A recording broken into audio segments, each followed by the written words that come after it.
Se déplacer avec les transports publics, surtout à l'heure de pointe du matin, n'est pas une tâche facile. Un garçon de 12 ans nommé Bobby le savait mieux que quiconque. Il s'est embarqué dans un voyage matinal pour se rendre à l'école, depuis le quartier où son père et lui ont récemment déménagé. Comme d'habitude, Bobby s'est assis près de la fenêtre et a écouté de la musique dans ses écouteurs sans lever les yeux de son téléphone. Au cours de ses trajets quotidiens, le garçon s'était habitué à la nervosité de ses compagnons de voyage, dont beaucoup étaient des employés de l'entreprise et des bureaux qui se dépêchaient d'aller travailler. Mais ce jour-là, en plus de l'ensemble hétéroclite de travailleurs et d'étudiants, une inspectrice prenait également le bus, vêtue d'un uniforme officiel avec un badge spécial sur l'étiquette de sa veste. « Attention passagers, veuillez présenter vos billets », dit Pamela Brown d'une voix forte et assurée. Elle travaille depuis longtemps comme inspectrice pour le bureau des transports de la ville. Ce jour-là, la femme est de mauvaise humeur. Les passagers la regardent nerveusement et commencent à extraire des billets émiettés du fond de leur sac et de leur poche. Comme Bobby a payé le prix du billet, le ton sévère de l'inspecteur n'a pas eu beaucoup d'effet sur lui. Madame Brown ne semblait pas du tout intéressée par l'écolier avec son sac à dos.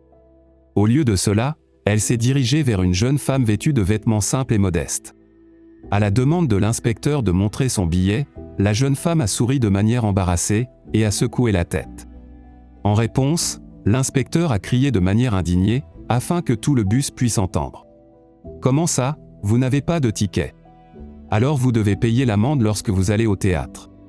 Je doute que vous ayez oublié vos billets. Alors il n'y a pas de service de crédit ici, et nous ne faisons pas de prêt. Comment puis-je payer l'amende ? Je n'ai pas d'argent sur moi. Si j'avais eu de l'argent, j'aurais volontiers payé le prix du billet. Vous voyez, j'ai oublié mon portefeuille à la maison, car je prends rarement les transports en commun. » La jeune femme dit doucement. Elle était si embarrassée qu'elle en avait les larmes aux yeux. « Oui, je sais tout de vous, escroc, qui avez oublié son portefeuille. Si vous n'avez pas d'argent, restez chez vous, mais ayez la gentillesse de payer l'amende. » dit l'inspecteur avec colère. La jeune femme tenta de s'y opposer, mais Madame Brown se délectait de son pouvoir et était implacablement attirée par le vacarme. Bobby a enlevé ses écouteurs et a regardé la jeune femme avec pitié. La contrôleuse l'a fait pleurer avec ses reproches. Madame Brown menaçait la femme avec la police et promettait qu'elle ne la laisserait jamais descendre du bus avant l'arrivée des forces de l'ordre. La situation n'a cessé de s'envenimer jusqu'à ce que Bobby aille voir l'inspectrice et lui donne de l'argent pour payer l'amende de la jeune femme. « Tiens, prends ça.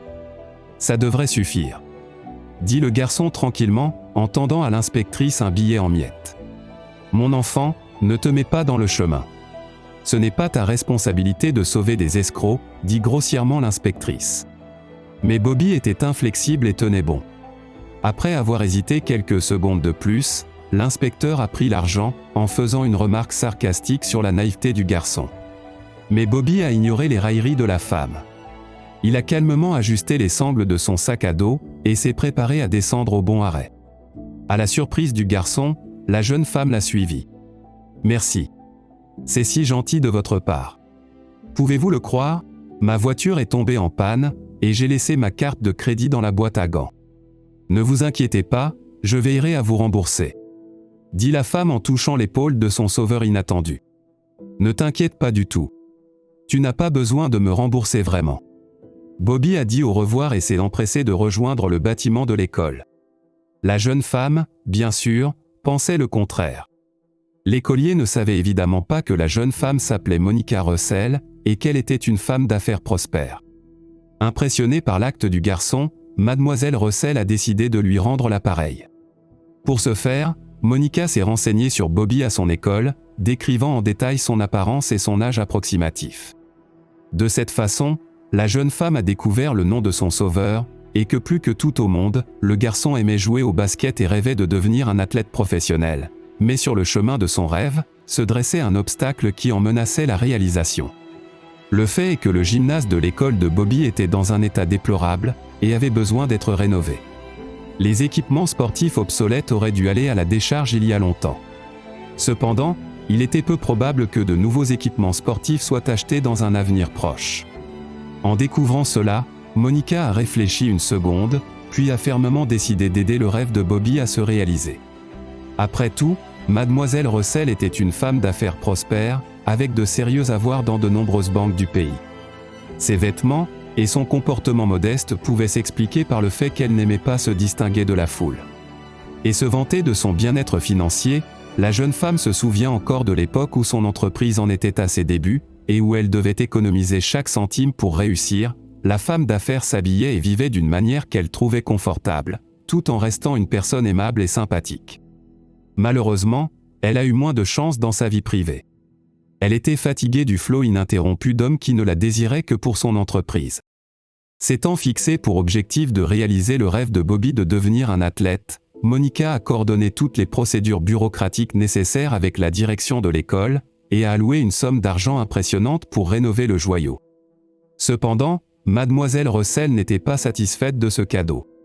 Elle voulait également offrir à Bobby un cadeau personnel dont il se souviendrait, ce qui soulignerait sa bonne volonté à son égard.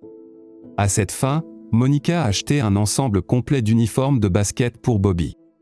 Elle a également ajouté une enveloppe contenant des sommes d'argent, dont certaines étaient plusieurs fois supérieures à la somme que le garçon avait dépensée pour son amende de bus. Monica a remis ce cadeau au garçon alors qu'il quittait l'école pour rentrer chez lui.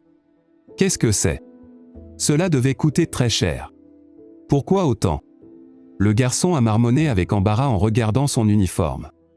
Bobby ne connaissait pas encore la situation financière de Mademoiselle Russell et pensait qu'un achat aussi coûteux grevait considérablement le budget de la femme. Mais Monica a ignoré les objections et a insisté pour que le garçon accepte le cadeau. Lorsque Bobby a montré à son père son nouvel uniforme, George Martinez a été très surpris et a même douté de la férocité des propos de son fils. Puis le garçon a rougi et a rappelé l'histoire de la façon dont il avait payé l'amende d'un étranger, après avoir dépensé tout son argent de poche pour cela. Cela ressemblait vraiment à la vérité, et a une fois de plus, convaincu M. Martinez que son fils avait un cœur gentil et sympathique. Le père célibataire a pu saisir pleinement l'étendue des bonnes intentions de Madame Russell. Quelques mois plus tard seulement, il a assisté à un match de basket-ball de ses garçons à l'école. Le match coïncidait avec l'ouverture du gymnase de l'école, récemment rénové. De nombreux parents présents au match ont été agréablement surpris par un tel cadeau de la part de la patronne Monica Russell. Au début, Bobby n'a même pas reconnu sa connaissance, qu'il a rencontrée par hasard pendant l'heure de pointe du matin. Merci beaucoup Mademoiselle Russell. Tous mes amis et moi sommes très reconnaissants de pouvoir maintenant jouer au basket autant que nous le voulons. Le garçon a dit humblement pendant que Mademoiselle Russell le saluait. La jeune femme a souri gentiment et a répondu. C'est moi qui devrais être reconnaissante, Bobby. Tu as restauré ma foi en la gentillesse et la sincérité. C'est toi qui, dans un moment difficile, as choisi de m'aider alors que tout le monde avait choisi d'ignorer ce qui se passait dans le bus. Dit Monica en serrant le garçon dans ses bras. À ce moment-là, George s'est approché d'eux. À la vue d'un si beau moment, il a souri et a dit « Enchanté de vous rencontrer Mademoiselle Russell. Mon fils m'a beaucoup parlé de vous, mais nous ne connaissions pas votre nom complet. » Monica regarde le père du garçon dans les yeux, et lui sourit en retour. Les professeurs de Bobby lui ont dit que la mère de Bobby était morte en couche, et que M. Martinez élevait seul le garçon. La conversation s'est poursuivie naturellement. Au lieu de se dire au revoir, tous trois se sont dirigés vers le café le plus proche. Là, George et Monica ont parlé de tout. Ressentant une attirance croissante l'un pour l'autre, M. Martinez et Bobby sont rentrés chez eux à la nuit tombée, se sentant très bien après le moment agréable qu'il avait passé avec Monica Russell. Après cette première rencontre, les jeunes gens ont ressenti une grande attirance l'un pour l'autre, ce qui les a poussés à se revoir. Au fil du temps, George et Monica sont devenus si proches qu'à la grande joie de Bobby, ils ont commencé à se considérer comme un couple. Bien sûr, le garçon ne pouvait pas savoir que payer pour un passager sans billet aurait pour résultat de lui offrir une mère aimante et attentionnée. Il n'a pas fallu longtemps pour que George fasse sa demande. Monica a bien sûr dit oui, et le petit Bobby a souri en sachant que George et Monica, qu'il aimait tant, allaient bientôt se marier. De nombreux autres événements joyeux attendaient la famille Martinez après le mariage, parmi lesquels la naissance de leur fils David et les exploits sportifs de Bobby, qui a choisi de devenir un joueur de basket professionnel.